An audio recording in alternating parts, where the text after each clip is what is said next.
नमस्कार, मैं प्रोफेसर रमा, प्राचार्य हंसराज कॉलेज, आज आपसे सिनेमा की सैद्धांतिकी पर बात करूंगी। और जब हम सिनेमा की सैद्धांतिकी की बात करते हैं तो उसमें सबसे पहले कैमरा और ध्वनि उभर कर सामने आते हैं। दरअसल सिनेमा कैमरा, ध्वनि और लाइट से ही निर्मित होता है। इनके बिना सिनेमा विधा पूरी तरह से अधूरा है। सिनेमा मूलतः कैमरे की विधा है। तकनीक के प्रभाव ने सिनेमा को इतना लोकप्रिय बना दिया कि वह जन जन तक पहुंच गया। पारंपरिक सिनेमा ने आधुनिकता से जुड़कर अपने आप को खूब विकसित किया है। दरअसल सिनेमा का विकास रंगमंच से हुआ। रंगमंच ध्वनि आधारित विधा है। संगीत ने सिनेमा को नई ऊंचाई दी।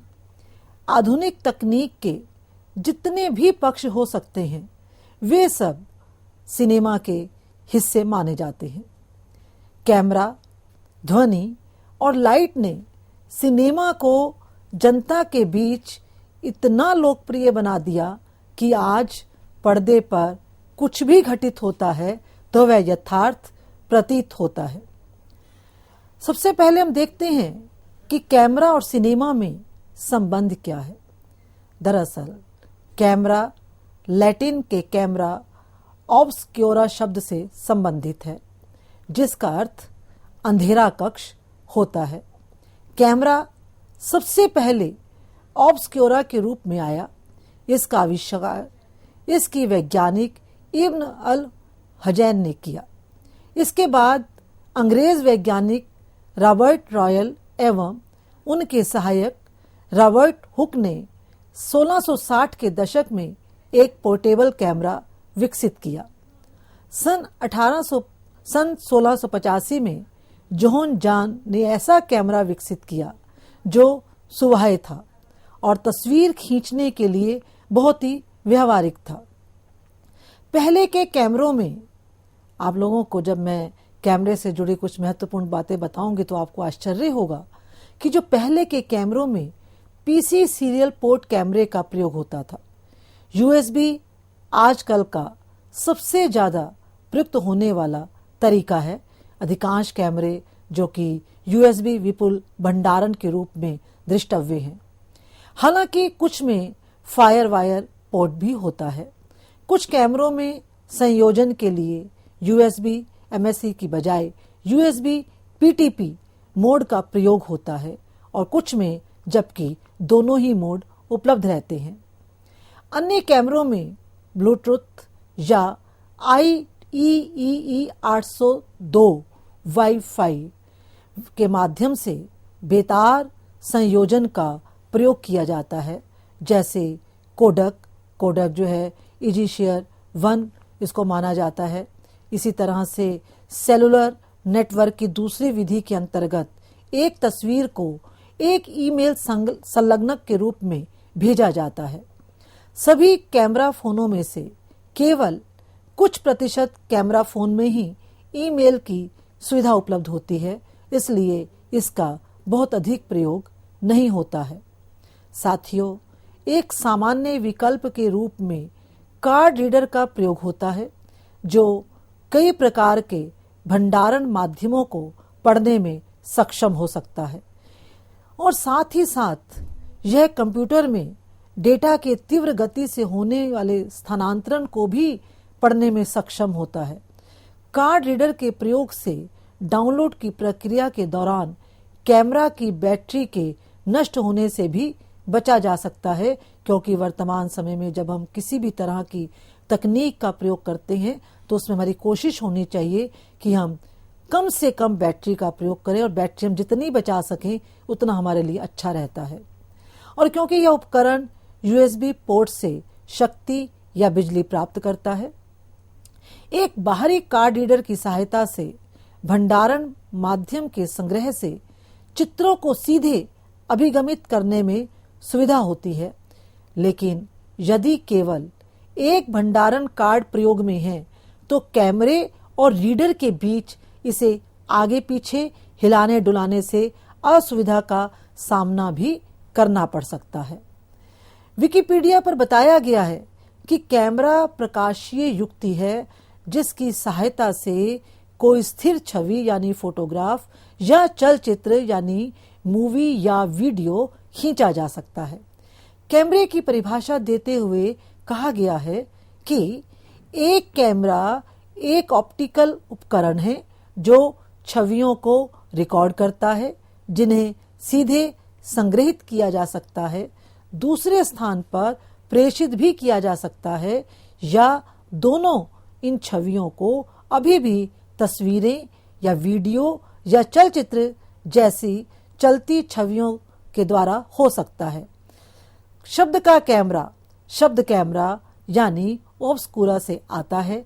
छवियों को पेश करने के लिए यह एक प्रारंभिक तंत्र माना जाता है।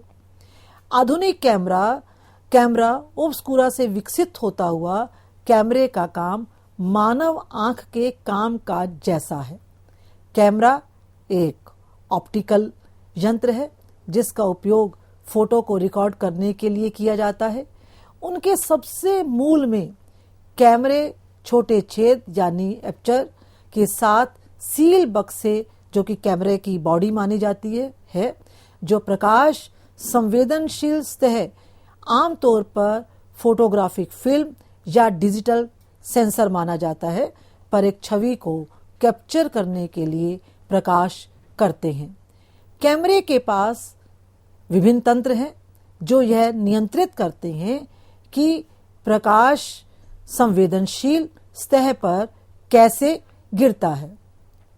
विविध कैमरे के प्रकार अंकीय एकतालीय प्रतिबिंब कैमरा जिसे digital single lens reflex camera कहते हैं, मूवी कैमरा, एक तालीय प्रतिबिंब कैमरा जिसे सिंगल लेंस रिफ्लेक्स कैमरा कहते हैं, खिलौना कैमरा यानी टॉय कैमरा, द्वितालीय प्रतिबिंब कैमरा यानी ट्विन लेंस रिफ्लेक्स कैमरा और वीडियो कैमरा। डिजिटल कैमरा कैमरे का आधुनिक वर्जन है। यह एक ऐसा कैमरा है जो डिजिटल रूप में वीडियो या स्टिल फोटोग्राफ दोनों में काम आता है। Digital camera electronic image sensor के जरिए चित्रों को रिकॉर्ड करता है। कई कॉम्पैक्ट डिजिटल स्टिल कैमरे ध्वनि और मूविंग वीडियो के साथ साथ स्टिल फोटोग्राफ को भी रिकॉर्ड कर सकते हैं। विदेशों में डिजिटल कैमरों के 35 mm फिल्म काउंटर पार्ट ज्यादा चर्चित है। डिजिटल कैमरे द्वारा फिल्म में कई मुश्किल दृश्यों को फिल्माया जा सकता है, क्योंकि हम सब जानते हैं कि फिल्म में कई बार काफी मुश्किल दृश्य सामने आ जाते हैं, तो उनको हम इस डिजिटल कैमरे के द्वारा आसानी से फिल्मा सकते हैं। छोटी सी मेमोरी कार्ड में लाखों चित्र और बड़ी से बड़ी वीडियो सुरक्षित की जा सकती है। डिजिटल कैमरे की सबसे बड़ी विशेषता यही है कि उसमें एडिटिंग की पूरी व्यवस्था होती है। डिजिटल कैमरों के प्रकार में compact digital camera, bridge camera, digital single lens reflex camera तथा इलेक्ट्रॉनिक व्यू फाइंडर अंतर परिवर्तनीय लेंस कैमरा आते हैं। आप सब मानते हैं कि कैमरे के बिना सिनेमा अधूरा है, क्योंकि सिनेमा बनाने की प्रक्रिया ही कैमरे से होती है। विश्व सिनेमा की बात करें तो लूमियर बंधु 1895 में पहली बार कैमरे का प्रयोग करते हैं। उन्होंने 45 सेकंड की पहली चलती फिल्म बनाई। इससे पहले चित्रों को जोड़कर तकनीकी ढंग से चलाया जाता था। लूमियर बंधुओं ने पहली बार कैमरे का प्रयोग कर सिनेमा की नींव तैयार की। 1910 में भारत में the life of Christ film दिखाई गई। लूमियर बंधुओं की यह प्रस्तुति उस समय के लिए अचंभित करने वाली थी। लोग इसे किसी अजूबे की तरह देख रहे थे। उसी दर्शक दीर्घा में बैठे एक युवक ने उसी समय सिनेमा बनाने का प्रण किया, जिसका नाम था दादा साहब फाल्के। फाल्के ने कैमरे की आरंभिक तकनीक का प्रयोग कर मूक फिल्में बनाई। फाल्के के लिए यह 45 सेकंड की फिल्म जीवन बदलने वाली साबित हुई। भारत में सिनेमा का आरंभ देश के कई बड़े शहरों में एक साथ हुआ। तत्कालीन मुंबई नाम से चर्चित जो इसका मुख्य केंद्र बना। साउथ और नॉर्थ में भी सिनेमा ने लोगों को खासा प्रभावित किया। इन शहरों में बसे पैसे वाले फोटोग्राफर कैमरे की नई विधि से गहराई से प्रभावित हुए और फिल्म बनाने को प्रेरित भी हुए। सिनेमेटोग्राफी को सीखने का नया चलन आरंभ हुआ। लोगों ने अपने आसपास की घटनाओं को छायांकन के बदौलत और शोहरत के कमाने का एक जरिया बनाया। बड़े शहरों में फिल्म निर्माण की प्रक्रिया साथ ही साथ प्रारंभ हुई।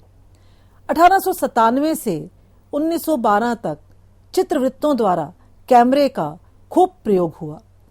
1912 में मुंबई के रामचंद्र गोपाल टोन ने पुंडलिक फिल्म का निर्माण किया, जिसे देखने वालों का तांता लग गया।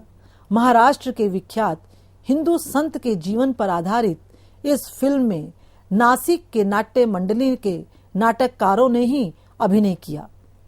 ऐसा माना जाता है कि इसका निर्माण विदेशियों द्वारा हुआ, इसलिए इसे भारतीय फिल्म का दर्जा नहीं मिला। इसी के ठीक एक वर्ष बाद राजा हरिश्चंद्र का निर्माण हुआ। आप देख रहे हैं कि पोस्टर में किस तरह से कैमरे का जो इस्तेमाल किया जा रहा है वह आधुनिक तकनीक से बिल्कुल अलग है। राजा हरिश्चंद्र को अपार सफलता मिली। इस फिल्म के निर्माण के लिए फाल्के ने कैमरे की पूरी विधि का ज्ञान प्राप्त किया। गोविंद फाल्के इस फिल्म की सफलता से इतने प्रसन्न हुए कि 1914 में इस फिल्म के प्रदर्शन के लिए इंग्लैंड गए। यहां भी फिल्म को खूब पसंद किया गया। फाल्के को यह सफलता केवल और केवल कैमरे के कारण मिल रही थी। कैमरे ने आधुनिक कला विधा के रूप में सिनेमा को दुनिया की सबसे लोकप्रिय कला माध्यम बना दिया। राजा हरिश्चंद्र की लंबाई केवल 3700 फीट थी। मूक फिल्म होने के कारण इस फिल्म के नीचे हिंदी एवं अंग्रेजी से सब टाइटल चलाए गए, जिसे विदेशी लोग भी अच्छे से समझ पाए। दादा साहब फाल्के ने फाल्के फिल्म्स कंपनी नाम से फिल्म प्रोडक्शन शुरू किया। हिंदुस्तान फिल्म कंपनी उस दौर की सबसे बड़ी फिल्म कंपनी बनी, जिसके अंतर्गत कई चर्चित फिल्मों का निर्माण हुआ। फाल्के इन सब के प्रेरणा स्रोत थे। उन्होंने कृंजम, कालिया मर्दन, संत तुकाराम, संत नामदेव, भक्त प्रहलाद जैसी सफल और लोकप्रिय फिल्मों का निर्माण अद्भुत कैमरे द्वारा ही किया। एनिमेशन फिल्मों के दौर ने भी कैमरे की भूमिका पूरी तरह से बदल दी।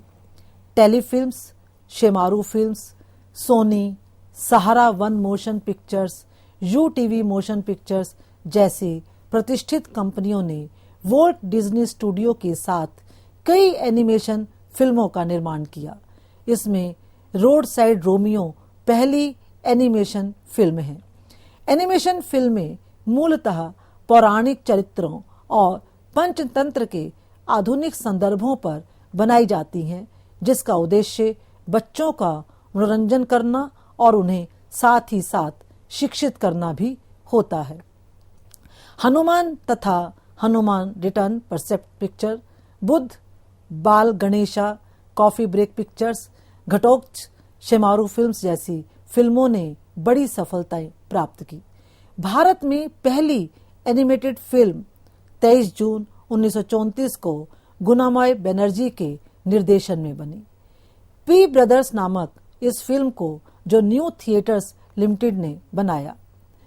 अब सिनेमा में कैमरा की विभिन्न क्रियाएं हमें देखने को मिलती हैं, जिनके अपने कुछ तकनीकी नाम हैं। सबसे पहले है पैन बाएं।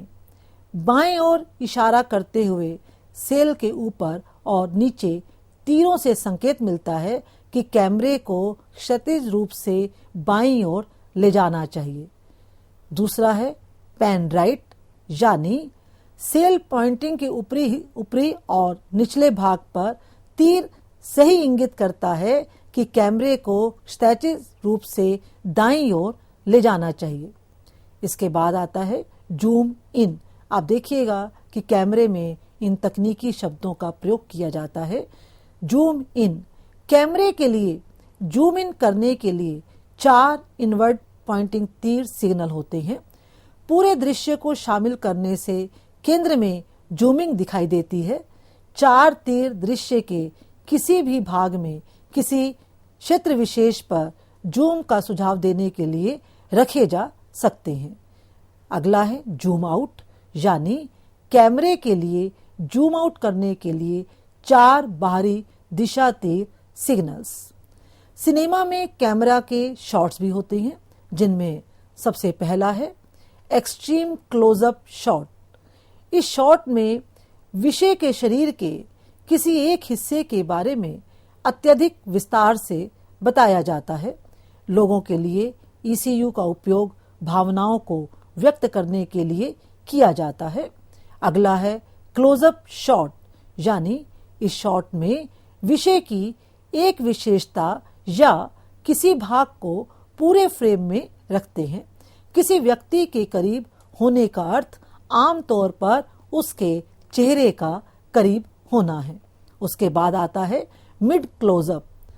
यह शॉट क्लोजअप और मिड शॉट के बीच का शॉट होता है और यह शॉट चेहरे को और अधिक स्पष्ट रूप से दिखाता है, बाकी शरीर बड़े सहज रूप से दिखता है। उसके बाद है मिड शॉट।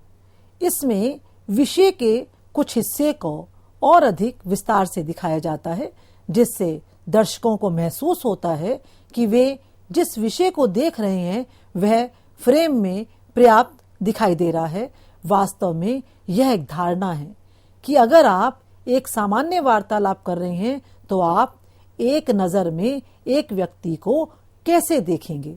आप उस व्यक्ति के निचले हिस्से पर कोई ध्यान नहीं दे रहे होंगे कि इसलिए फ्रेम का वह भाग अनावश्यक है। अगला है वाइड शॉट। इस शॉट में फ्रेम में पूरा विषय दिखाई देता है। व्यक्ति के पैर लगभग फ्रेम के नीचे होते हैं और उसका सिर लगभग शीर्ष पर होता है। स्पष्ट रूप से इस शॉट में विषय फ्रेम में बहुत कम चौड़ाई कवर करता है, क्योंकि फ्रेम विषय के जितने करीब होगा उतना ज्यादा उसके शरीर का हिस्सा फ्रेम को कवर करेगा। विषय के कुछ भाग ऊपर एवं कुछ भाग नीचे को सेफ्टी रूम यानी हेड स्पेस और फुट स्पेस कहा जाता है। आप सिर के ऊपर वाले भाग को काटना नहीं चाहेंगे, क्योंकि यह असहज भी दिखाई देगा यदि फ्रेम में पैर और सिर के ऊपर बिल्कुल भी जगह खाली ना हो। उसके बाद हम बात करते हैं एक्सट्रीम वाइड शॉट। EWS में फ्रेम इतनी दूर से दिखाया जाता है कि जिसमें विषय भी नहीं दिखाई देता है। इस शॉट का उद्देश्य विषय के परिवेश को दिखाना होता है। EWS अक्सर एक स्थापित शॉट के रूप में उपयोग किया जाता है। इस शॉट को फिल्म के पहले शॉट में लिया जाता है। दर्शकों को यह बताया जाता है कि आगे होने वाला एक्शन कहां पर हो रहा है। कटवे और कट इन शॉट को शॉट्स के बीच में बफर के रूप में उपयोग किया जाता है, जिसमें एडिटिंग करने में काफी सहायता मिलती है और अतिरिक्त जानकारी देने या प्रोग्राम को थोड़ा और रोचक बनाने के लिए भी अक्सर इसका प्रयोग किया जाता है। उसके बाद हम बात करते हैं टू शॉट पर। इस पर कुछ भिन्नताएं हैं, लेकिन मूल विचार यह है कि वह शॉट जिसमें 2 लोग आरामदायक रूप से नजर आए। साक्षात्कार में इसका अक्सर प्रयोग किया जाता है, या जब 2 प्रस्तुतकर्ता एक शो की मेजबानी कर रहे हैं। विषय के बीच संबंध स्थापित करने के लिए भी टू शॉट अच्छे माने जाते हैं। किसी भी इंटरव्यू या स्पोर्ट्स ब्रीफिंग के दौरान इसका प्रयोग सबसे अधिक किया जाता है, जिसमें 2 लोग आपस में आराम से एक दूसरे से बात करते हैं। टू शॉट 2 लोगों को पेश करने का एक स्वाभाविक तरीका माना जाता है। इसके बाद है ओवर द शोल्डर शॉट। यह शॉट उस व्यक्ति के पीछे से बनाया जाता है जो विषय को देख रहा है। इस शॉट में विषय का सामना करने वाले व्यक्ति, जिसे पीछे से शॉट द्वारा बनाया जा रहा है, को आमतौर पर लगभग 1/3 फ्रेम पर कब्जा होना चाहिए। यह शॉट प्रत्येक व्यक्ति की स्थिति को स्थापित करने में मदद करता है और दूसरे व्यक्ति के दृष्टिकोण से एक व्यक्ति को देखने का अनुभव भी मिलता है। दो लोगों की बातचीत के दौरान इन शॉट्स के बीच कट करना आम बात है। पॉइंट ऑफ व्यू शॉट इसके बाद आता है। यह शॉट विषय के दृष्टिकोण से एक दृश्य को दिखाता है। यह आमतौर पर इस तरह से संपादित किया जाता है जिससे यह स्पष्ट हो कि इसका पॉइंट ऑफ व्यू क्या है। इसके बाद है एरियल शॉट। इस शॉट को किसी हवाई उपकरण जैसे ड्रोन या हवाई जहाज से लिया जाता है, जिसमें पूरे एक शहर या ग्राउंड या घटना स्थल का चित्र काफी ऊपर से लिया जाता है, जिससे उस जगह के और उसके आसपास के पूरे घटनाक्रम का पता चल सके। आजकल आप लोग टीवी के कई चैनल्स पर देखते होंगे कि वहां पर इस तरह के कैमरे का खूब अधिक प्रयोग किया जाता है। अब बात करते हैं सिनेमा और ध्वनि के बारे में। पहली बोलती मूक फिल्म आलम आरा ने जो सफलता प्राप्त की, उसमें ध्वनि का विशेष महत्व है। राजकुमार और बंजारन लड़की की प्रेम कथा पर आधारित थी है। पारसी नाटक पर आधारित इस फिल्म में ध्वनि का अपना विशेष महत्व है। पहली बोलती फिल्म होने के कारण इस फिल्म को विशेष प्यार मिला। इस फिल्म के संगीत ने भी लोगों को आकर्षित किया। यहीं से भारतीय फिल्मों में फिल्मी संगीत की नींव रखी गई। विकिपीडिया पर लिखा गया है कि तरंग ध्वनि प्रणाली का उपयोग कर आर्देशिर ईरानी ने ध्वनि रिकॉर्डिंग विभाग स्वयं संभाला था। फिल्म का छायांकन टनर्स एकल प्रणाली कैमरे द्वारा किया गया था, जो ध्वनि को सीधे फिल्म पर दर्ज करते थे। क्योंकि उस समय साउंड प्रूफ स्टूडियो उपलब्ध नहीं थे, इसलिए दिन के शोर शराबे से बचने के लिए इसकी शूटिंग ज्यादातर रात में की गई थी। शूटिंग के समय माइक्रोफोन को अभिनेताओं के पास छिपा कर रखा जाता था। दरअसल ध्वनि सिनेमा के हर पहलू को मजबूती प्रदान करता है। कई बार के गीतों के बोल बहुत अच्छे नहीं होते, फिर भी अपनी धुन की वजह से वह बहुत सराहे गए। 30 के दशक में सिनेमा को ध्वनि से जोड़ने का सार्थक प्रयास किया गया। आर्देशिर ईरानी ने अपनी film company imperial film company ने इस दिशा में काफी कार्य किया। सिनेमा में ध्वनि का आरंभ होने के बाद फिल्मों का एक नया दौर शुरू हुआ। ध्वनि का महत्व इसी से समझा जा सकता है कि 30 के दशक में 130 फिल्मों का निर्माण हुआ।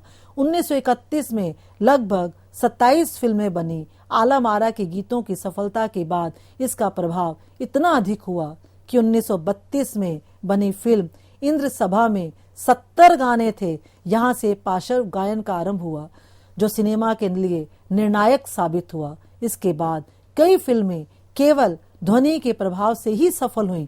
आधुनिक कलाओं में सिनेमा का महत्व इसलिए भी है कि उसमें ध्वनि की भूमिका गीत, संगीत, पटकथा, संवाद सब में होती है। फिल्म आलोचक इकबाल रिजवी लिखते हैं कि एक ही कहानी पाठकों के मन में अलग अलग रूप और प्रभाव के साथ रच बस सकती है, जबकि फिल्मकार को कैमरे के माध्यम से कहानी को इस प्रकार प्रस्तुत करना होता है जिससे अलग अलग प्रदेश, वर्ग और भाषा के दर्शक उससे खुद को जोड़ सकें। अंत में सिनेमा में दृश्य और ध्वनि का महत्व शब्दों से अधिक होता है। ध्वनि किसी भी फिल्म की लोकप्रियता तय करती है। साउंड दृश्य और श्रव्य माध्यम को आकर्षित बना देता है। जिस कहानी को पढ़ने में सुख मिलता है, उसे देखना मंच पर अद्भुत होता है। इस प्रकार देखें तो कैमरा और ध्वनि सिनेमा के दो प्रमुख अंग हैं। आपके पास सारी व्यवस्था हो और कैमरा ना हो तो आप फिल्म नहीं बना सकते हैं। ध्वनि के आगमन से फिल्में जनता से और अधिक गहराई से जुड़ने में सफल हुई हैं। कैमरा सिनेमा की आंख है और ध्वनि उसकी आत्मा है। दोनों मिलकर ही सिनेमा का निर्माण करते हैं। धन्यवाद। सादर नमस्ते।